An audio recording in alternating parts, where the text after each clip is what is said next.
고난 주간이 아니라 하나님께서 우리에게 허락하신 감격의 기쁨이 사그라들지 않는, 지워지지 않는 기쁨의 예배가 될 수 있도록 축복하여 주시옵소서. 함께 하실 것을 믿고 간구하오며 예수 그리스도 이름으로 기도합니다. 아멘. 네, 하나님 말씀 보도록 하겠습니다. 누가복음 23장 32절부터 49절까지의 말씀입니다. 누가복음 23장 32절부터 49절까지의 말씀, 저 여러분이 한 절씩 교독하고 마지막 절은 합독하도록 하겠습니다. 교독합니다. 또 다른 두 행악자도 사형을 받게 되어 예수와 함께 끌려가니라. 해골이라 하는 곳에 이르러 거기서 예수를 십자가에 못 박고 두 행악자도 그렇게 하니 하나는 우편에 하나는 좌편에 있더라. 이에 예수께서 이르시되 아버지 저들을 사하여 주옵소서, 자기들이 하는 것을 알지 못함이니이다 하시더라. 그들이 그의 옷을 나눠 제비 뽑을세. 백성은 서서 구경하는데 관리들은 비웃어 이르되 저가 남을 구원하였으니 만일 하나님이 택하신 자 그리스도이면 자신도 구원할지어다 하고, 군인들도 희롱하면서 나와 신포도주를 주며 이르되 내가 만일 유대인의 왕이면 내가 너를 구원하라 하더라. 그의 위에 이는 유대인의 왕이라 쓴 패가 있더라. 달린 행악자 중 하나는 비방하여 이르되 내가 그리스도가 아니냐 너와 우리를 구원하라 하되, 하나는 그 사람을 꾸짖어 이르되 내가 동일한 정죄를 받고서도 하나님을 두려워하지 아니하느냐. 우리는 우리가 행한 일에 상당한 보응을 받는 것이니 이에 당연하거니와 이 사람이 행한 것은 옳지 않은 것이 없느니라 하고, 이르되 예수여 당신의 나라가 임하실 때 나를 기억하소서 하니 예수께서 이르시되 내가 진실로 내게 이르노니 오늘 내가 나와 함께 낙원에 있으리라 하시니라. 때가 제6시쯤 되어 해가 빛을 잃고 온 땅에 어둠이 임하여 제9시까지 계속하며 성소의 휘장이 한가운데가 찢어지더라. 예수께서 큰 소리로 불러 이르시되 아버지 내 영혼을 아버지의 손에 부탁하나이다 하고 이 말씀을 하신 후 숨지시니라. 백부장이 그 된 일을 보고 하나님께 영광을 돌려 이르되 이 사람은 정녕 의인이었도다 하고, 이를 구경하러 모인 무리도 그 된 일을 보고 다 가슴을 치며 돌아가고 합독합니다. 예수를 아는 자들과 갈릴리로부터 따라온 여자들도 다 멀리 서서 이 일을 보니라. 아멘. 주변에 있는 분들에게 이렇게 한번 인사하도록 하겠습니다. 예수님이 당신의 죄를 해결하셨습니다. 앞뒤로도 인사하겠습니다. 예수님이 당신의 죄를 해결해 주실 것입니다. 네, 꼭 그러한 은혜가 있는, 또 그런 감격이 있는 우리 빛가소금교회 예배가 될 수 있도록 기도해 주시기를 주님의 이름으로 부탁드립니다. 제가 오늘 이 설교를 준비하기 전에 다른 교회들은 금요일을 어떻게 보내나 이제 이렇게 좀 살펴보고 왔습니다. 저는 사실 부교육자 생활하면서 보통 이렇게 부활주일 바로 전전날 있는 금요일을 성금요일이라고 부르면서 이 금요일을 굉장히 엄숙하고 진중하게 지내는 일들을 경험했던 교회들도 있고 또 그렇게 하지 않았던 교회들도 있습니다. 그래서 제가 이번에 이렇게 올라오기 전에 다른 교회들은 오늘 철회를 어떻게 드리나 이렇게 인터넷에 생중계를 다 해주잖아요.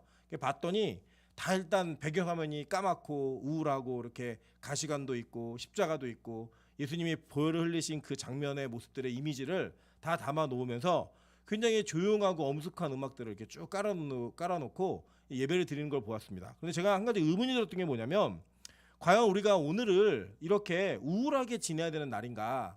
마치 예수님이 오늘 돌아가시는 것처럼 그 돌아가시는 죽음의 고통과 슬픔을 이게 같이 나누어야 되는 그런 날인가라는 고민을 하다 보니까 제 생각이 아닌 것 같은 거예요. 왜 아니냐 봤더니 예수님이 그렇게 십자가에 돌아가신 것은 우리를 위해서 자기의 몸을 희생하신 것이 아니라 우리의 죄의 문제를 해결해 주시기 위해서 이 사건을 감당하신 거거든요. 그러니까 우리 입장에서 뭐예요? 굉장히 감격스럽고 기쁜 날인 거예요. 사실은 내용상으로는. 그러니까 우리의 죄가, 여러분 이게 우리가 예수를 믿는 이유는 단 하나입니다. 우리의 죄의 문제가 해결됨으로 말미암아 하나님이 약속하신 영원한 세하늘과 새 땅에 우리의 몸과 우리의 영혼이 혼연일체가 되어, 그러니까 전인격이 되어서 그 땅에 들어가는 게 목표잖아요. 아니세요? 여러분 예수 믿는 게 만약에 이 땅의 목적이라면 잘못 믿고 계신 겁니다. 우리의 진짜 최종 목표가 그건데, 그 목표가 이루어지기 위해 반드시 있어야 되는 날이 바로 2000년 전에 오늘이었던 거예요. 원래 이게 오늘도 이게 사실은 이 오늘이 아닐 수 있습니다. 달라지기 때문에. 그런데 어쨌든 우리가 이걸 기념하는 날이니까 이 기념하는 날이 저와 여러분에게 자꾸 슬픔과 우울함 속에서만 있어서는 되는 날이 아니라 오히려 그 예수의 죽음으로 말미암아 나의 죄의 문제가 완벽하게 영원히 해결되어지는 날이구나라고 하는 확신을 다시 한번 확인하시고, 또 그 확신이 없었던 분들에게는 그 확신이 있게 만드는 그런 예배가 있어야겠다라는 마음으로 제가 기도하면서 말씀을 좀 준비했습니다. 오늘 이게 읽으신 누가복음 23장 32절부터 49절까지의 말씀은 너무나 유명한 말씀이죠. 너무나 유명한 말씀인데, 이 말씀의 내용을 가지고 어느 쪽에 달려있는가라는 제목으로 하나님 말씀을 증거하며 우리가 과연 예수님의 오른편과 왼편에 있는 강도 중에 어떤 강도가 되어야 될 것인가 라고 하는 그런 내용으로 우리가 은혜를 나누는 그런 시간을 갖도록 하겠습니다. 오늘 성경의 이 이야기는 너무나 유명하고 또 아주 극적인 이야기입니다. 대부분의 이 날라리 같은 신앙인들이 자기의 신앙의 롤모델을 얘기할 때마다 빠지지 않는 사람이 바로 이 오른편 강도예요. 그죠? 이 오른편 강도 어떻게 살았죠? 평생토록 강도짓을 하고 살다가 마지막에 십자가에 죽기 바로 직전에 예수 그리스도를 구주로 인정하면서 그가 예수와 함께 낙원에 함께 들어간 첫 번째 사람이 되었다라고 성경은 이야기합니다. 물론 이 낙원이라는 공간 자체에 첫 번째 들어갔다는 게 아니에요. 예수님과 같이 들어가는 걸 얘기하고 있는 겁니다. 그런데 여기서 보면 이 강도의 인생이 얼마나 극적이냐면 다른 성경에서 이 내용들을 이야기하는 것들을 보게 됩니다. 먼저 마가복음 15장 32절 보도록 하겠습니다. 이스라엘의 왕 그리스도가 지금 십자가에서 내려와 우리가 보고 믿게 할지어다 하며 함께 십자가에 못 박힌 자들도 예수를 어떻게 했어요? 욕하더라 라고 얘기해요. 마태복음 27장 42절부터 44절입니다. 그가 남은 구원하였으되 자기는 구원할 수 없도다. 그가 이스라엘의 왕이로다. 지금 십자가에서 내려올지어다. 그리하면 우리가 믿겠노라. 그가 하나님을 신뢰하니 하나님이 원하시면 이제 그를 구원하실지라. 그의 말이 나는 하나님의 아들이라 하였도다 하며 함께 십자가에 못 박힌 강도들도 이와 같이 욕하더라 라고 이야기해요.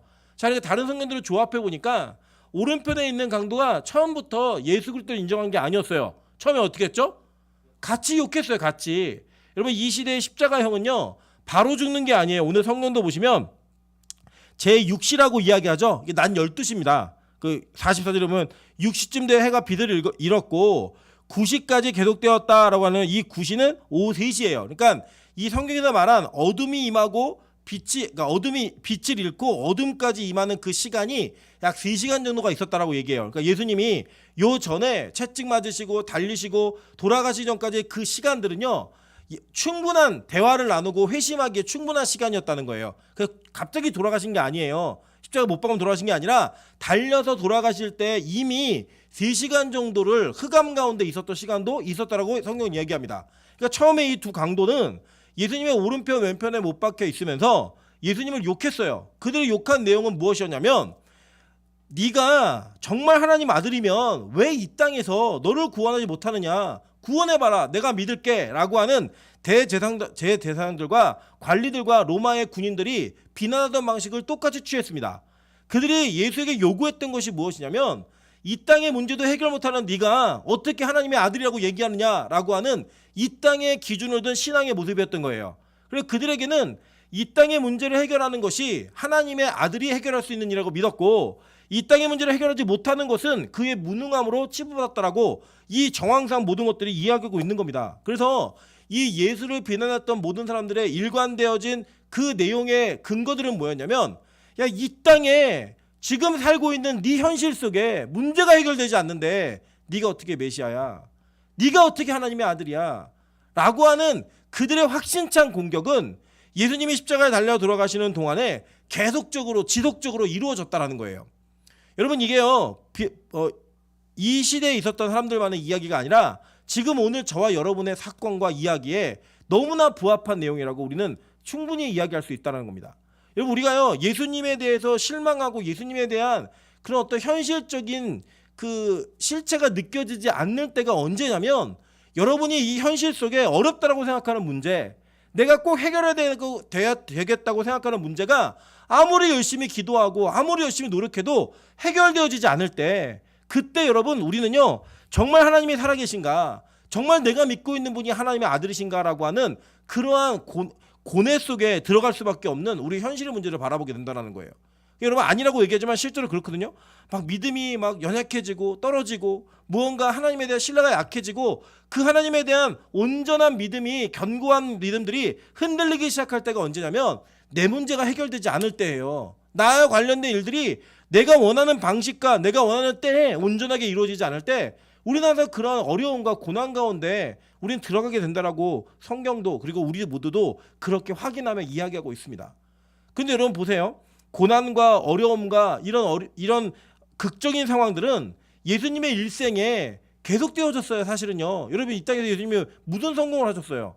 성공하는 것처럼 보였지만 진리를 전하면 그 예수님을 향해 모여들었던 많은 무리가 다 예수를 떠났습니다. 실제로 예수님이요. 예루살렘에 입성하실 때 그 성중에 있었던 모든 사람들이 호산나, 호시아나라고 하는 지금 우리를 구원하소서라고 하는 구원의 감격을 선언하고 그 소망들을 이야기하다가 일주일 뒤에 못 박으라고 얘기합니다. 여러분 실제로요. 이 원래 십자가는 3명의 강도가 못 박기로 작정되어져 있던 거예요. 그리고 그 가운데는 누가 못 박혀야 되냐면 그 당시에 정말 유명한 바라바라고 하는 그 강도가 못 박혀야 되는 자리였습니다. 그런데 그 바라바를 풀어주고 예수를 못 박으라고 얘기한 사람들이 일주일 전에는 예수의 입성을 기뻐하며 호산나를 외쳤던 자들이라니까요. 그들의 문제가 그들의 삶의 문제가 해결될 것처럼 보일 때는요. 그 예수님을 정말 칭송하고 예수님 아니면 안 될 것처럼 온 이스라엘의 예루살렘에 있었던 모든 사람들이 예수를 찬양했어요. 그런데 실제로 그들이 자신의 원하는 문제를 해결하지 못하는 예수라는 걸 알자마자 그들은 예수를 못 박으라고 얘기했던 사람들로 급격하게 변했다는 겁니다. 그게 누굴까요? 저 여러분의 모습인 거예요. 성경은 그걸 우리를 폭로하고 있는 겁니다.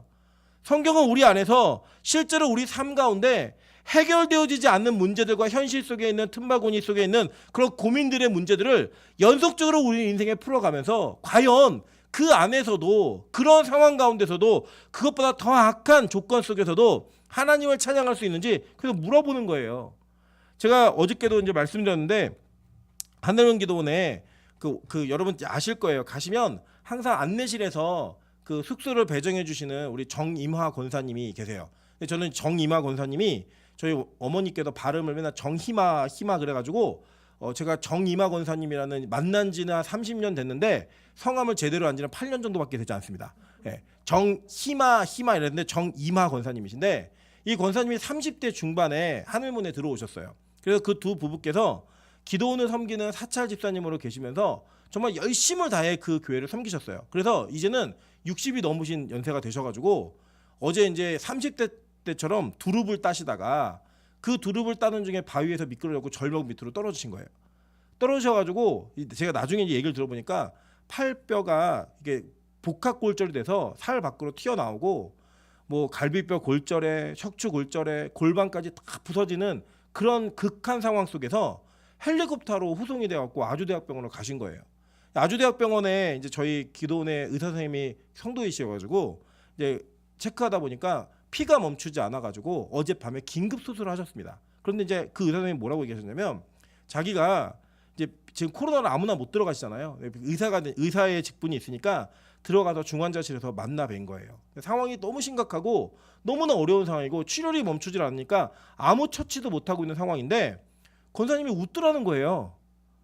거기서 막 웃더라는 거예요. 그러면서 자기 예배만 드릴 수 있으면 된다고 그렇게 얘기하시면서 웃더라는 거예요. 그리고 그 가족들은 얼마나 청천벽력 같은 이야기겠어요. 우리 엄마가 갑자기 그렇게 돼가지고 사느니 죽느니 막 수혈하고 있고 이런데 얼마나 청천벽력 같은 상황이었어요. 저희 아내가 그날 저녁에 예배를 드리고 오더니 그 딸이 하늘문에서 오늘 예배를 드리는데 아무 일도 없었던 사람처럼 예배를 드리더라는 거예요. 율동하고 찬양하고 뭐 하늘문은 어떤 일이 있어도 기쁨의 예배를 드리니까 그 기쁨을 드리는 거 보면서 이게 정말 가능한 일인가? 이게 진짜 어려서부터 믿음 안에서 예배 안에서 큰 사람들은 이게 다르구나라고 하는 걸 느꼈다라는 거예요. 저는 사실 가끔씩 하늘문 성도들이 가지고 있는 극단적인 생각에 100% 동의 안 될 때도 있습니다. 그러나 제가 한 가지 분명히 인정할 수 있는 건 뭐냐면 그분들에게는 예배가 이제는 그 어떤 것과도 바꿀 수 없는 사상이고 그들의 인생 가운데 어떤 일이 벌어진다 할지라도 예수 그리스도를 향한 그들의 마음과 열정은 절대로 변하지 않는다는 걸 믿어요. 뭐 자식이 뭐 안 됐다, 뭐 무슨 일이 사업이 제대로 풀리지 않았다, 나의 인생에 빚의 문제가 해결되지 않았다, 결혼의 문제가 해결되지 않았다 이런 것 때문에 예수님을 향한 마음과 열정이 흔들린다든지 그것 때문에 자신의 믿음이 시험을 받아야 되는 자리까지 간다든지 이런 일은 없는 분들이라는 걸 저는 확신합니다. 제가 그걸 보면서 하나님, 제가 기도했습니다. 하나님, 빛과 소금 교회도 그런 교회 될 수 있게 좀 도와주십시오. 우리 교회가 어떤 상황 가운데서도 예수 그리스도를 이 땅의 구세주로 여기는 것이 아니라 우리의 죄의 문제를 해결하시고 우리의 영혼의 문제를 해결하시는 그 하나님으로 인정할 수 있는 그런 교회가 좀 될 수 있게 도와주십시오. 그 기도를 했습니다. 그리고 저는 믿습니다. 그리고 될 줄로. 왜냐, 제가 그분들 다 알거든요. 그분들 막 도망가기도 하고 잡혀오기도 하고 이런 분들 다 알거든요. 우리 교회도 그렇게 될 줄 믿습니다. 그런 모습으로 나아가야 된다는 거예요. 이 땅에 예수를 이 땅의 하나님으로 여겼던 그 모든 사람들은요, 그 십자가에 달리는 예수님 비난했어요.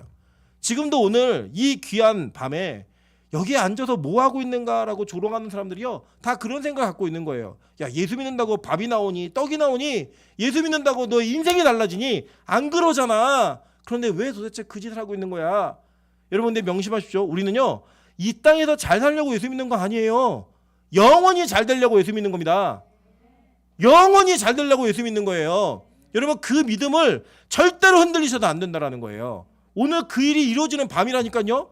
오늘 그 일이 해결되어지는 밤이라고요. 근데 우울한 날이 아니에요. 제가 생각해보니까 와, 이거 진짜 감격이고 기쁨인 거예요. 기쁨. 절대 우울한 날이 아닌 거예요. 한번 가정해보겠습니다. 여러분, 예를 들어서 여러분에게 빚이 10억, 20억 감당할 수 없는 빚이 있는 거예요. 근데 오늘 밤 김학주 장로님께서 미국에서 로또가 되셨는데 250억을 벌어오신 거예요. 그 내가 오늘 예배드린 사람 빚 다 갚아준다고. 근데 여러분, 우울하세요? 안 우울하시죠? 지금 예배 어떻게 드리시겠어요? 그래, 내가 김학주 장로님 30년 동안 알고 지낸 게 진짜 천만다행이다. 내 일생에 제일 잘한 게 김학주 장로님이나 사람을 아는 게 진짜 다행이다. 이렇게 생각 안 하시겠어요?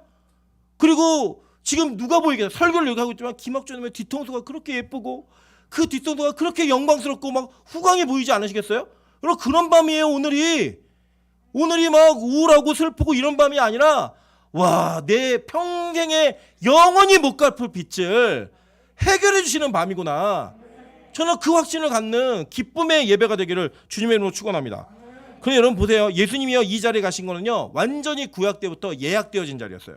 이사야 53장 12절입니다. 그러므로 내가 그에게 존귀한 자와 함께 몫을 받게 하여 강한 자와 함께 탈취한 것을 나누게 하리니, 이는 그가 자기 영혼을 버려 사망에 이르게 하며 범죄자 중 하나로 헤아림을 받았음이니라. 그러나 그가 많은 사람의 죄를 담당하며 범죄자를 위하여 기도하였느니라 라고 이야기해요. 그죠? 그러니까 예수님의 직접적인 상황이 구약에서부터 이미 예약되어진 자리였다라는 거예요. 우연히 그 시대에 범죄자의 자리로 가서 십자가에 못 박히신 것이 아니라 그냥 이거 예약된 자리였어요. 제가 이거 간지에 못 올렸는데 히브리서 9장 22절에 보면 피 흘림이 없이는 죄사함이 없다라고 말씀하셨거든요. 그러니까 여러분, 피 흘림이 있어야지만 이 일들이 반드시 일어나는 거예요. 그래서 성경은요, 우리를 예수님의 옆에 달렸던 강도 중에 한 사람이 되어야만 된다라고 얘기하고 있는 겁니다. 여러분, 실제로 이 강도 둘은요, 처음에 예수님 비난했어요. 그 비난하다가 그 중에 한 강도가 예수님의 사명과 사역이 자기가 지켜보니까, 들었던 얘기를 종합해보니까 여기서 죽을 사람이 아닌 거예요. 그러니까요, 그곳에서 오른편에 있는 강도가 그 비난을 멈추고 믿음으로 회심을 하게 됩니다. 그래갖고 왼편에 있는 강도가 예수님 조롱해요. 야, 너 그리스도라며 왜 우리랑 같이 죽니? 너 이 문제 왜 해결 못해? 그랬더니요, 뭐라고 얘기해요? 40절 보세요. 하나는 그 사람을 꾸짖어 이르되 내가 동일한 정죄를 받고서도 하나님을 두려워하지 아니하느냐? 우리가 행한 일에 상당한 보응을 받은 것이니. 그러니까 뭐냐면, 야, 우리는 십자가형을 당할 만한 삶을 살았잖아. 니랑 나랑 맨날 강도짓 하면서 남의 것 뺏어가면서 여기서 죽는 게 마땅해. 근데 여기 옆에 계신 분은 그런 분이 아니야. 아무리 생각해봐도 그런 분이 아니야. 이분은 죄가 없이 일을 하고 계신 거야 라고 하는 그 깨달음 속으로 들어가더라는 거예요.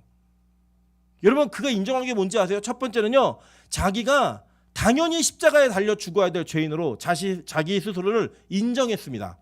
여러분, 기독교는요, 참 특이해요. 기독교는 예수를 믿음으로 말미암아, 우리가 이야기하고 있는 그 하나님을 믿음으로 말미암아 좋은 사람이 된다라고 가르치지 않습니다. 기독교를 여러분 제대로 이해하시고 제대로 믿다 보시면요, 복음은 우리가 그 복음 앞에 직면하고 복음 안으로 가까이 들어가면 들어갈수록 저와 여러분이 얼마나 쓰레기 같은 죄인인가를 증명하는 종교입니다. 저와 여러분이 얼마나 추악한 죄인인가를 증명하는 종교예요. 그래서 우리는 우리 자신을 십자가에 못 박아야 된다라고 선언을 해버립니다. 누가 한지 아세요? 바울이 그 선언해요. 보세요. 갈라디아서 2장 20절부터 21절입니다. 내가 그리스도와 함께 십자가에 못 박혔나니. 여러분, 그리스도와 함께 십자가에 못 박혔다. 그러면 딱 이미지가 그건 거예요. 예수와 함께 달린 강도 둘. 그 두 사람을 얘기하는 거예요, 지금. 우리는 당연히 그리스도와 함께 십자가에 못 박혀야 된다라는 거예요. 그런즉 이제 내가 사는 것이 아니요 오직 내 안에 그리스도께서 사시는 것이라.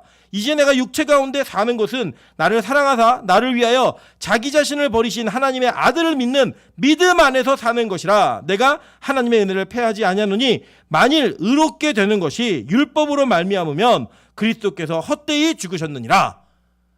이 예수의 죽으심으로 말미암아 원래 십자가에 못 박혀서 쓰레기처럼 죽어야 되는 우리의 인생이 바뀌었다라는 거예요.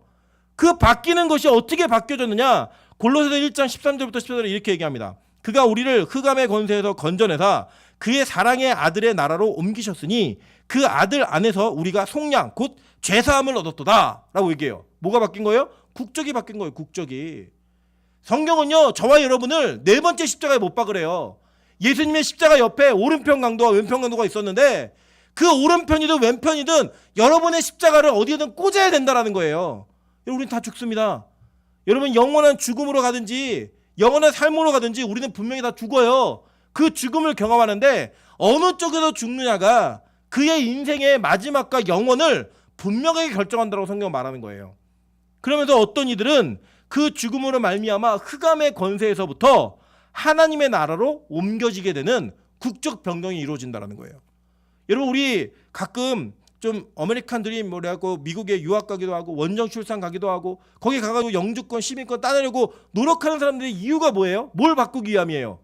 국적 하나 바꿔보려고. 그 국적이 얻어지면 뭐 여러 가지 혜택들이 있으니까 내가 미국인이에요, 내가 한국 사람이에요, 내가 일본 사람이에요 라고 그 말하는 그 여권 하나 바꿔보려고 평생을 바쳐 속이면서 도망다니면서 자기의 역할을, 자기의 국적을 바꿔보고자 노력한 사람들 수없이 많이 보시잖아요. 여러분, 왜 못했어요? 능력이 없어서. 돈이 없어서 못한 거예요. 우리는요. 돈 있는 집안 다 뭐예요? 배 이만큼 불러가지고 다 비행기 타고 가잖아요. 수천만 원, 수억에 그 돈을 허비한다 할지라도 국적 하나 따낸다고 그 일을 하고 있어요, 지금. 그런데 지금 여러분, 오늘 밤 예수 그리스도로 말미암아 여러분의 국적이 옮겨지는 거예요. 이 땅이 아니라 하나님의 나라로 크게 옮겨지는 거예요. 그렇다면 이게 국적이 옮겨, 우리 증명하는 게 있잖아요. 여권을 내면 우리가 국적이 어딘지 알잖아요. 성경은 우리가 어떻게 국적을 증명하는가를 분명히 얘기하고 있습니다. 갈라디아서 2장 16절부터 19절입니다. 사람이 의롭게 되는 것은 율법의 행위로 말미암음이 아니요 오직 예수 그리스도를 믿음으로 말미암는 줄을 알므로 우리도 그리스도 예수를 믿나니 이는 우리가 율법의 행위로서가 아니고 그리스도를 믿음으로써 의롭다함을 얻으려 함이라. 율법의 행위로서는 의롭다함을 얻을 육체가 없느니라. 만일 우리가 그리스도 안에서 의롭게 되려 하다가 죄인으로 드러나면 그리스도께서 죄를 짓게 하는 자냐? 결코 그럴 수 없느니라. 만일 내가 헐었던 것을 다시 세우면 내가 나를 범법한 자로 만드는 것이라. 내가 율법으로 말미암아 율법에 대하여 죽었나니 이는 하나님에 대하여 살려 함이라 라고 얘기해요. 이 국적을 증명하는 방법이 뭐냐면 믿음으로 말미암아 의롭게 되는 것, 그것을 믿는 것, 그것 자체가 우리의 국적을 증명한다는 거예요. 국적을. 여러분, 이게 참 어려운 것 같아요. 제가 오늘도 왜 이 한국교회가 자꾸 중세교회의 그 전통들을 자꾸 받아들이려 노력하는가, 뭐 사순절이라든지 이런 것들을, 이런 것 같아요. 제가 잘 고민해 보니까 우리가 뭔가 믿음 있는 행위를 보여서 남들에게 인정받아야 될 만한 다름이 있어야 된다라는 그런 의식이 있는 것 같아요, 우리 안에. 그러다 보니까 사순절이라고 하는 그 절기를 복잡하게 지키면서 금식하고 우울해하고 검은 옷 입고 다니고 우주충충하게 다니는 그런 모습을 통해서 내가 예수를 믿는 자이고 그 십자가의 은혜가 나에게 있는 자라고 하는 것을 자기 스스로 위안으로 증명하고 싶은 그 욕구가, 자기의 의가 이 교회가 자꾸 이상한 방향으로 가는 게 아닌가라는 생각을 하게 했습니다. 여러분 보세요. 여러분 절기를 아무리 잘 지키셔도 이 믿음 없으면 여러분 천국 못 갑니다. 그런데 우리는 이 절기를 우울하게 지키면서 눈물 흘리는 것만으로 안심이 되는 거예요. 어떤 안심? 아, 나 예수 믿고 있구나. 아니라고요. 제가 매번 말씀드리지만 여러분, 제가요 예수님처럼 매 맞고 십자가에 못 박히는 거 봐도 여러분 다 우세요. 불쌍해서. 그거는 여러분 감정적인 동요는 절대로 우리의 믿음을 증명하는 게 아닙니다. 우리가 우리의 인생을 살면서 실제로 우리의 삶이 어떤 모습을 보이는가에 따라 우리는 그 상대방을 평가해요. 실제로 여러분 보세요. 어떤 집에 살고 있는지, 어떤 차를 타고 다니는지, 어떤 옷을 입었는지가 그 사람을 평가하는 기준이에요. 이 땅은 그렇다고요. 제가 일전에 말씀드린 적 있잖아요. 저희 어머니 차를 제가 대신 운전하고 백화점을 갈 때 두 가지 현상이 일어나요. 저희 어머니는 뭐 차를 그렇게 중요하게 여기시는 분이 아니기 때문에 가끔 교회에서 사주신 좋은 차를 타고 갈 때는요, 백화점에 없던 주차 구역이 생겨요. VVIP라고 하는 자리가. 근데 가끔 예전에 제가 몰던 차가 경차였거든요. 그 경차를 타고 가면요, 사람은 똑같은데 어떤 차를 타고 왔느냐에 따라 지하 5층, 6층까지 내려보내요. 계속 없대요, 계속. 차를 땅에 묻어버려요, 그냥. 사람은 똑같은데 계속 내려가네요, 계속. 그게 여러분 이 땅의 기준이라고요. 그래서 우리는 무언가 내가 다른 사람처럼 보이고 싶어서 요 1년의 요 기간을 어떻게 보내느냐가 내가 그리스도인지 아닌지를 증명하는 것처럼 느끼게 만드는 그런 자기만족이 있는 거예요. 자기만족이. 여러분 벗어나십시오. 우리 교회는 의도적으로도 안 할 겁니다. 왠지 아십니까? 그것이 우리의 믿음을 증명하는 것이 아니라 오히려 율법적 행위에 물들게 하는 너무나 중요한 그런 단서들이 될 수 있기 때문에 그걸 뛰어넘자는 거예요. 그러나 우리는요, 매주마다 고난이 있잖아요. 매주마다 부활의 메시지가 있잖아요. 이 땅을 사는 것이 얼마나 고난스러운지, 예수 그리스도를 믿는 것이 이 땅에서 얼마나 핍박받아야 되는 일인지를 우린 매주마다 얘기하잖아요. 저는 그게 여러분의 신앙이었으면 좋겠습니다. 여러분의 믿음의 결정이었으면 좋겠는 거예요. 그게 바로 우리 빛가서 공교에서 온전히 이루어질 일이라는 거예요. 여러분 행위로는요, 우리 절대로 의롭게 살지 못합니다. 야고보서 2장 10절부터 13절에 이렇게 얘기합니다. 누구든지 온 율법을 지키다가 그 하나를 범하면 모두 범한 자가 되나니, 가늠하지 말라 하신 이가 또한 살인하지 말라 하셨은즉 내가 비록 가늠하지 아니하여도 살인하면 율법을 범한 자가 되느니라. 너희는 자유의 율법대로 심판을 받을 자처럼 말도 하고 행하기도 하라. 긍휼을 행하지 아니하는 자에게는 긍휼이 없는 심판이 있으리라. 긍휼은 심판을 이기고 자랑하느니라 라고 얘기했어요. 야고보가 뭐라고 얘기했냐면 이렇게 얘기합니다. 너희가 율법을 아무리 지키려고 노력을 해도 온 율법을 지키다가 어느 하나를 어기면 다 어기게 된다는 거. 다. 그게 하늘나라 법이에요. 여러분 이 땅의 법은요, 내가 도둑질을 했는지 살인을 했는지 방화를 했는지 남을 때렸는지 미워하기만 했는지 이 증거를 가지고 그 사람의 죄의 경중을 판단합니다. 그 어떤 사람에게 무죄를 내리기도 하고 어떤 사람의 집행유예, 어떤 사람에게 실형, 이렇게 살면서 죄의 그 강도가, 그 죄의 경중이 그 처벌의 경중을 결정한다고 믿어요. 사회적인 약속을 하는 거예요. 그게 뭔지 아세요? 그게 바로 인본이라는 거예요. 인본. 그런데 우리가 이 인본에 물들다 보니까 교회 안에서도요, 우리가 크고 작은 죄를 결정한 거예요. 이미 여러분의 의식 속에 이거는 작은 죄니까, 이거는 들켜도, 이거는 누군가 알아도 괜찮아. 그런데 이거는 큰 죄니까 들키면 안 돼 라고 하는 그 의식 속에, 여러분 적어도 신앙생활 오래 하신 분들은요, 큰 죄 안 져요. 큰 죄는 안 지고 아주 고급스럽게 작은 죄를 입맛에 맞게 골라서 짓습니다. 들켜도 뭐 인간이 그럴 수 있지 라고 정도 이해할 수 있을 만한, 어떻게 인간이 그래? 이 정도의 죄는요, 적어도 여러분 안 지세요. 그런데 여러분 그게요, 여러분의 독약이 될 수 있는 거예요. 뭔지 아세요? 나는 그래도 이런 죄는 안 졌으니까, 나는 적어도 저 정도 저렇게 쓰레기처럼 짐승처럼 살진 않으니까 나는 그래도 괜찮은 삶을 살고 있네. 그 여러분 스스로 여러분을 의인이라고 여기는 거예요. 성경이요, 여기 아주 직격탄을 던집니다. 네가 이거 안 어기고 이거 어겼다고 너 죄인 아니고 웃기지 마. 그냥 너는 하나 어긴 순간 모든 율법을 다 어긴 자야. 선언해버리는 거예요. 심지어는요, 예수님은요, 이 땅에 오셔서 더 폭탄 같은 이야기 하셨습니다. 뭐라고 계시냐면, 야, 율법에 보면 누구를 살인하지 말라고 했는데 형제를 미워하는 자마다 다 살인한 자라는 거예요. 그래서 죄의 결과, 어떤 결과물을 놓고 얘기한 게 아니라 그 의도성과 방향을 놓고 죄인이라고 설정을 해버리신 거예요. 여기서 누가 자유로울 수 있겠어요? 저는 아무도 자유로울 수 없다고 생각해요. 여러분 뭐 구약의 하나님은 무섭고 신약의 하나님은 사랑이라고요? 아닙니다. 여러분 정말 철저한 오해십니다. 신약의 하나님은요, 더 엄격하고요, 신약의 그 성자 예수 그리스도는 우리에게 정말 지킬 수 없는 최종적 선언을 해버리셨어요. 미워하는 자마다 다 살인한 자래요. 여자를 보고 음욕을 품은 자마다 다 간음한 자래요. 그 율법을 누가 피해가요? 아무도 피해갈 수 없는 거예요. 그러니까 그 율법 하나가 딱 걸리면, 그 율법 하나에 딱 걸려 넘어지면 모든 율법을 다 어긴 자가 됐다라고 선언해버리는 거예요. 근데 여기서 어떻게 행위로서 의인이 있어요? 없어요. 여러분 오른편의 강도는 행위로 구원받은 자 아니에요. 오른편의 강도는 믿음으로 오직 그의 인생은 죄로 점철되어 있는 인생이었고 그 자신이 십자가를 당하면서 내가 이것이 마땅하다라고 여겼어요. 우리 대부분 죄인이 여러분 진짜 웃기잖아요. 죄인들이요 정말 말할 수 없는 살인을 저질러 놓고도 이번에도 보니까 여기 노원에서 3명 죽인 그 사람 있잖아요. 김태현이라고. 그 사람이요 무기징역을 받고요 자기 죄가 너무 무겁다고 항소 신청을 했습니다. 사람 셋을 죽이고도 인간은요 자기의 죄가 그 죄의 대가를 치르는 결과물을 직면했을 때 이게 너무 무겁다고 얘기하는 게 우리 일반적인 거예요. 너무하잖아. 내가 그 정도 잘못을 안 했잖아. 라고 하는 그 마음에 속에 있는 분노들이 다 있어가지고 그게 다 표출돼요. 여러분 부부 사이에서도 형제 사이에서도 안 그래요? 예를 들어 엄마가 때리는 게 왜 상처가 되죠? 여러분 내가 맞을 짓 했어 그러면 절대 상처 안 돼요. 근데 나는 3대 맞을 짓을 했는데 엄마가 6대 때렸다는 거예요. 그게 상처인 거예요. 나는 이 정도의 잘못 안 했는데 그만한 더 큰 처벌을 한 게 상처인 거예요. 여러분 솔직히 여러분이 야 그래 내가 맞을 짓 했어 이런 사람은요 절대 상처 안 남아요. 혼나도. 그쵸? 그런데 우리가 왜 상처가 되느냐 왜 시험에 드느냐 나는 그 정도의 처신과 처분을 당할 사람이 아니라는 거예요. 그게 우리 안에 있는 거예요. 계속 그 반항이 있는 거 반항. 왜? 나는 의인이니까. 그래서 여러분 그게 충돌하고 부딪히는 거예요. 근데 죄인 이 강도 오른편의 강도 뭐라고 얘기하죠? 야 우리 이 일을 당함이 마땅해. 자기의 죄를 인정했어요. 그대로. 그 인정할 때 누가 보이느냐? 예수가 보이는 거예요. 그는요 일생에 선행이라고 하는 것은 단 하나도 해보지 못했어요. 평생 강도주였으니까.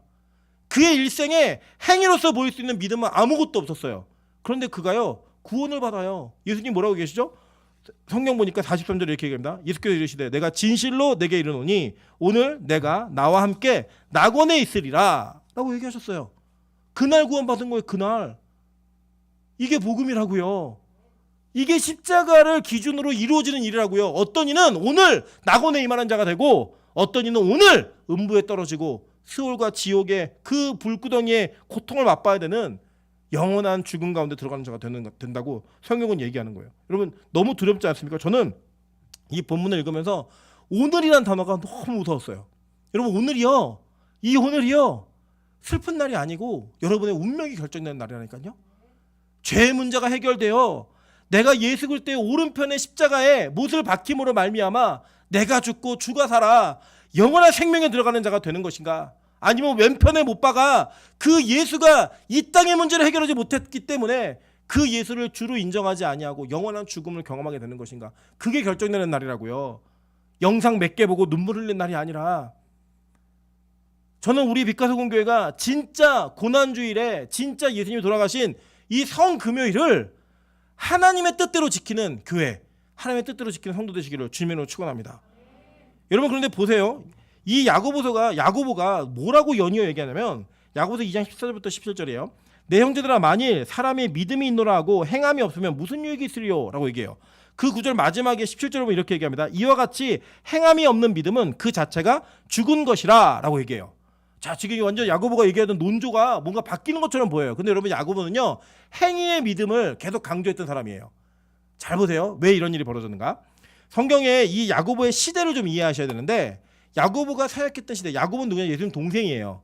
근데 예수님 동생이 이게 사역하는 때 아나니아라고 하는 그 대제사장이 있었고 그 핍박이 너무나 심각했습니다. 근데 야고보는 낙타 무릎이라고 하는 그 별명을 가질 정도의 무릎이 너무 기도를 많이 해서 무릎의 뼈가 기형이 되는 그런 일을 겪었던 사도예요. 그래갖고 이 야고보에 대한 교회들의 이 신망이 되게 두터웠습니다. 그런데 교회 안에 어떤 사람들이 있었냐면 유대인들로 살다가 예수 그리스도를 영접하고 믿음으로 들어온 사람들이 있었어요. 그러니까 유대인으로 살았던 사람들은 평생 율법을 지켰던 사람들인 거예요. 근데 그들이 예수를 믿고 들어왔고 또 이방인들 중에 예수를 믿고 복음 안으로 들어온 자들이 있었는데 이 사람들 사이에 분쟁이 생긴 거예요. 근데 이 분쟁을 누가 잘 정리할 수 있었냐면 야고보가 정리할 수 있었어요. 왜냐? 야고보는 믿음으로도 행위로도 흠이 없는 삶을 살 만한 그러니까 정말 위대한 의인 야고보라고 하는 별명이 붙을 정도의 그러한 완벽함을 가지고 있었기 때문에 이 문제가 해결이 다 됐던 거예요. 그런데 야고보가 잘 보니까 이 문제는 뭔가 분명한 기준이 세워지지 않으면 문제가 생길 수밖에 없는 이게 있었던 거예요. 행위를 강조하는 사람들은 자꾸 믿음이란 부분에 연약함이 있고 믿음을 강조하는 분들에게는 자꾸 행위에 연약함이 있다 보니까 충돌의 문제가 생길 수가 있었던 거예요. 그 야고보가 이러한 상황 속에서 이 복음을 기록하면서 야고보가 무엇을 강조하냐면 이 믿음과 행위를 분리시키는 것이 아니라 이 믿음과 행위를 일치시키는 거였어요. 뭐냐면 믿음이 진짜 있는 사람은 반드시 행위가 따라온다는 거예요. 믿음의 행위가 분명히 있는 사람의, 그러니까 이게 어떤 거꾸로는 잘못된 거예요. 행위가 있는 사람은 믿음이 있다 아니에요. 그렇게 강조하지 않아요. 그런데 믿음이 있는 사람은 반드시 행위가 있다는 거예요. 그러니까 행위는 진짜 믿음의 열매라고 얘기하는 거예요. 그렇다면 이 논리를 묻는다면 만약에 십자가의 오른편에 달린 강도가 그 죽지 않고 살아나서 계속 삶을 살았다면 계속 강도짓을 했을까요 안 했을까요? 안 했다는 거예요. 믿음은 그런 행위를 유발시킨다는 거예요. 근데 그 행위는 믿음을 증명하거나 그 구원받게 하는 일에 유용하지 않다는 거예요. 여러분 이게 이쪽에서 이쪽으로 가는 거는 맞아요. 믿음에서 행위로 가는 건 맞다고요. 근데 행위 있는 모든 자가 믿음 있는 자는 아니라는 거예요. 그래서 이 행위를 강조하는 자들에게 이 내용들을 얘기하면서 야 그게 아니라 진짜 믿음이 있으면 행위는 당연히 수반되는 거야. 당연히 따라오는 거야. 그렇기 때문에 그 싸움을 싸우는 거다라고 얘기해요. 여러분 근데 이렇게 논리로 적용해버리면 우리에게 어떤 문제가 생기냐면 여러분 진짜 행위로 믿음으로 사세요? 여러분 믿음의 행위가 여러분의 믿음이 있기 때문에 행위가 모든 행위가 다 의의 열매들만 맺어지는가요? 아니잖아요. 이 문제에 대해서 성경은 답을 해요. 답을. 이게 어떤 문제인가? 로마서 7장 15절부터 25절에 이렇게 얘기합니다. 내가 행하는 것을 내가 알지 못하노니 곧 내가 원하는 것을 행하지 아니하고 도리어 미워하는 것을 행함이라 라고 얘기해요. 이게 누구의 고백이냐면 바울의 고백이에요. 바울의 고백인데 로마서는 믿음이 무엇인지 구원이 무엇인지를 로마에 있는 교회에게 설명한 전체 교리 내용이에요.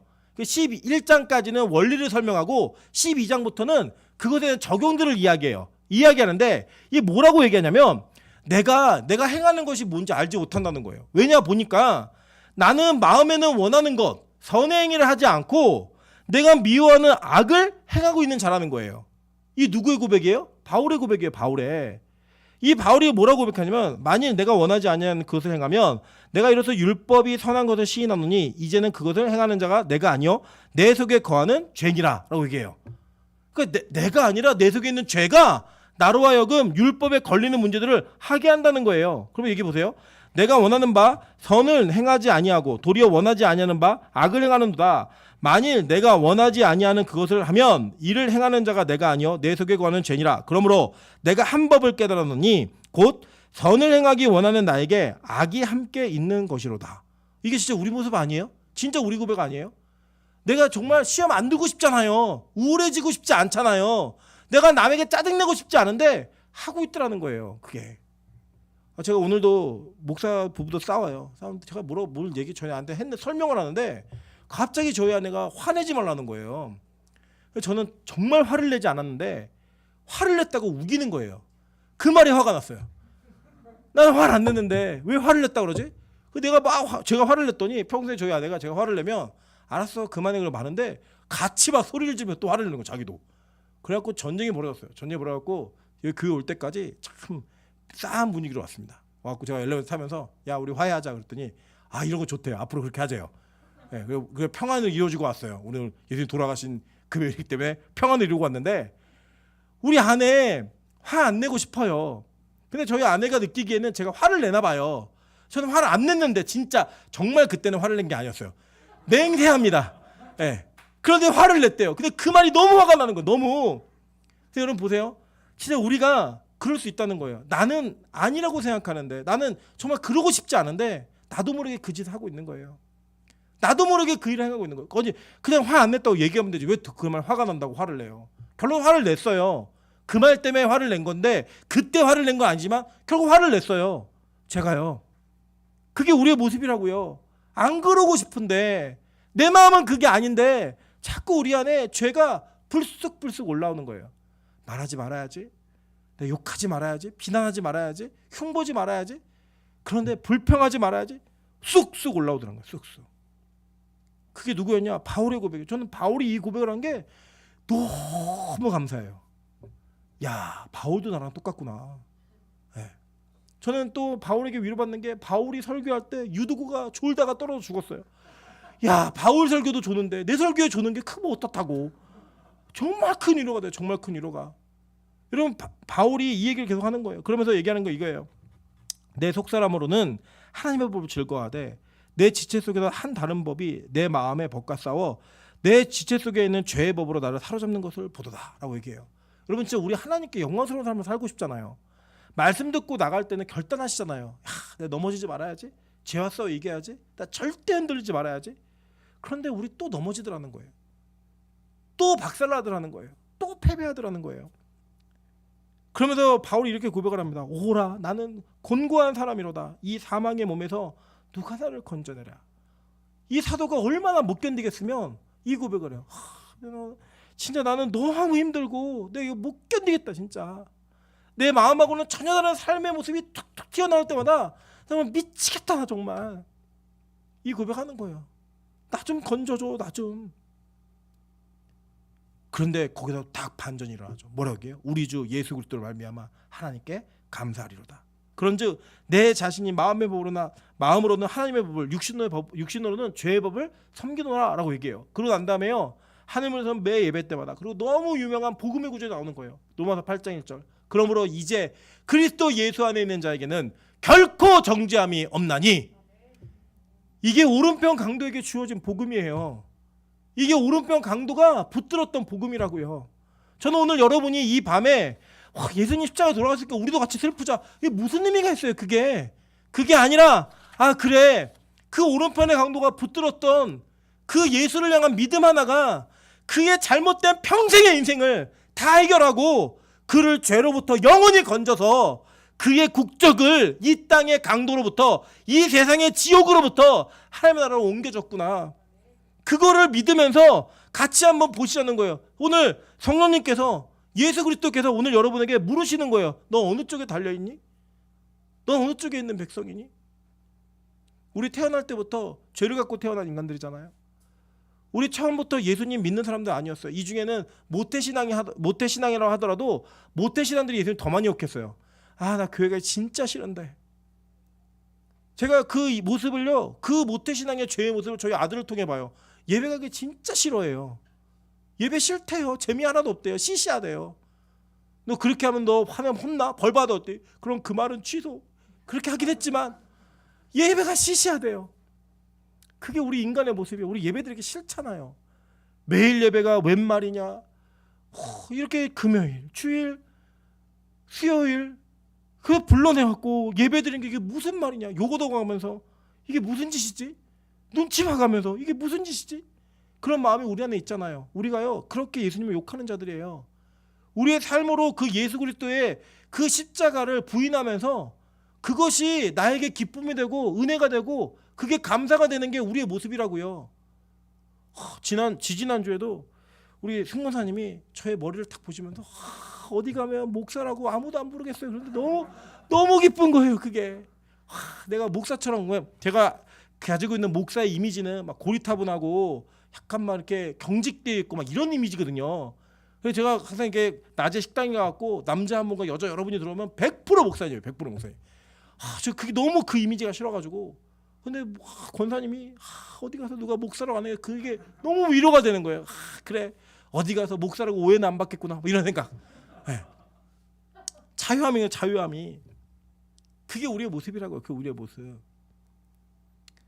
그 모습 가운데 우리 그럼에도 불구하고 우리 마음에 하나님을 알고 나서부터 하나님 뜻대로 살고 싶은 그 마음이 있으시잖아요. 그래서 여러분 죄를 지면 아프고 여러분 그 죄 때문에 일어나는 나의 현상 가운데 결과들이 여러분을 힘들게 하지 않으세요? 제가 어저께도 우리 이 목사님하고 어떤 자매 얘기하다가 정말 이렇게 정말 실력이 있고 사람들에게 스포트라이트를 받는 자매인데 자기의 삶의 그 무게가 견디기 힘들어갖고 막 자살을 기도하고 우울증에 시달리고 뭐 이런 사람 얘기를 하면서 이렇게 얘기했어요. 야 사는 게 벌 받는 거다. 사는 게 벌 받는 거야. 아무것도 부러울 것이 없을 것 같은 사람에게도 많은 사람들이 화려함을 보고 그 사람을 칭찬하고 부러워할 만한 모든 것이 있는 사람에게도 그러한 자기 영혼의 고통이 있으니까 자기 영혼의 문제가 해결되지 않으니까 우리가 전혀 생각하는 건 다른 이면의 삶의 모습들이 있더라고요. 여러분 다 있으시잖아요. 뒤집어 보면 가정의 문제로, 개인의 문제로, 삶의 문제로, 구조적 문제로 여러분 인생 가운데 어려움의 이야기들이 다 있어서 누구나 들어도 공감할 만한 슬픔의 이야기가 있고 누구나 들어도 동정할 만한 아픔의 이야기들이 여러분 인생에 널려 있으시잖아요. 그래서 차마 꺼낼 수조차 없는 그런 부끄러움의 이야기조차도 여러분 인생에 덕지덕지 붙어갖고 그 인생을 오늘 한 발 한 발 끌면서 사는 여러분의 모습 스스로 볼 때 여러분 절망 가운데 있지 않으세요? 저는요 하나님 빼면 진짜 절망 같아요. 그걸 빼니까 이 세상 사는 게 진짜 벌이에요. 벌인데 그렇게 살고 있는 저와 여러분의 그 죄의 짐을 하나님께 덜어주시기 위해 오늘 스스로 십자가에 달려 돌아가신 거예요. 그러면서 자유를 선언하시는 거예요. 그러면서 그 자유의 선언 속에 첫 번째 주인공이 바로 오른편에 있던 강도였던 거예요. 그럼 오른편에 있는 강도가 구원받았다니까요. 그가 낙원에 임했다니까요. 그러면 적어도 우리에겐 소망이 있는 거 아니에요? 그들보다 우리의 죄가 덜하기 때문이 아니라 야 나와 똑같은 인간도 구원받았으니까 나와 똑같은 인간도 저렇게 죄사함을 얻었으니까 그러면서 오늘 이 구절을 외우는 거예요. 그러므로 로마서 8장 쪽으로 다 같이 읽겠습니다. 시작. 그러므로 이제 그리스도 예수 안에 있는 자에게는 결코 정죄함이 없나니 이는 그리스도 예수 안에 있는 생명의 성령의 법이 죄와 사망의 법에서 너를 해방하였습니다. 아멘. 이 고백이 오늘 외쳐져야 되는 고백인 거예요. 이 고백의 완성이 주일날 부활로 이루어지는 거예요. 믿으십니까? 여러분 그걸 바라보면서 오늘의 그 예수의 죽음을 여러분의 인생의 반전, 영혼의 반전의 기회가 나타나는 기회로 잡으셔야 되는 거예요. 오늘 다시 한번 묻습니다. 여러분 어느 쪽에 달려 계십니까? 어디에 달려 계시고 싶으십니까? 우리 다 죽어야 돼요. 우리는 다 십자가에 못 박힘을 당해서 죽을 만한 마땅한 죄인입니다. 자기의 죄를 그대로 인정하는 거예요. 그냥 하나님 나 이런 인간이에요. 나 이런 사람이고요. 그래서 저는 진짜 우리 교회 원하는 게 뭐냐면 너무 목사를 경건한 존재로 보지 마세요. 그런 일 없어요. 여러분이 그렇게 저를 보시면 제가 그렇게 살려고 위장하다가 죄를 진다고요. 그냥 우리 똑같은 죄인이구나. 똑같은 죄인이구나. 여러분 장로님 권사님들을 대단한 분들로 보지 마시고요. 우리 장로님 권사님들도 대단한 사람처럼 살려고 하지 마세요. 그냥 여러분 자신이 있는 여러분 자신 안에 있는 죄의 문제를 고백을 하시고 내가 이런 존재라고 말씀하세요. 그게 복이라고요. 우리 청년들도 뭐 매일 예배드리는 여러분 그게 여러분 변할 것 같아요? 안 변합니다. 사람 변하지 않아요. 다만 우리 영혼이 그렇게 살고 싶지 않은 몸부림이 있는데 나를 여전히 죄가 질질 끌고 가는 거예요. 그래서 그거 한번 떼보려고 몸부림치는 싸움을 승산이 없는 싸움을 하는 거예요. 근데 그 승산이 없는 싸움 끝에 우리가 할 수 있는 딱 하나예요. 나 십자가에 달려 죽는 게 마땅한 인간이야. 나 마땅한 인간이야. 나 안 되겠어. 내가 살아보니까 나는 가능성이 없어. 난 쓰레기야. 난 폐물이야. 나 오물이야. 나 똥이야. 그 얘기를 했을 때 옆에 달려 나를 대신해서 돌아가시는 예수를 딱 보이는 거예요. 그리고 그분을 바라보며 얘기하는 거예요. 당신이 하나님의 아들이십니다. 나의 구주이십니다. 오늘 그 예수가 보였으면 좋겠습니다. 그 예수가 여러분에게 만진 바 되었으면 좋겠습니다. 그 만진 바 됨으로 말미암아 가장 처참한 죽음의 자리에서 가장 영광스러운 첫 번째 주인공이 되는 오늘 나와 함께 낙원에 이르겠다라고 얘기했던 그 강도처럼 오늘 이 밤에 오늘 주인공 되시기를 주님의 이름으로 축원합니다. 시작하자마자 찬양으로 기도하겠습니다. 무엇이 변치 않아. 이 찬양 가사 후렴구가 저는 너무너무 좋아요. 십자가 그 그늘 아래 내 소망이 있네. 십자가 그 그늘 아래 내 생명이 있네. 여러분 이 고백이 여러분의 인생의 고백이었으면 좋겠습니다. 아니 여러분 이 찬양을 안 좋아하시는 분도 있으니까요. 오늘 밤 이 고백을 하시다가 여러분 진짜 그 십자가에 여러분의 소망이 있음을 십자가에 여러분의 생명이 있음을 붙들면서 진짜 가장 처참한 죽음의 십자가의 자리에서 영원한 생명을 맛보시는 기쁨을 누리셨으면 좋겠습니다.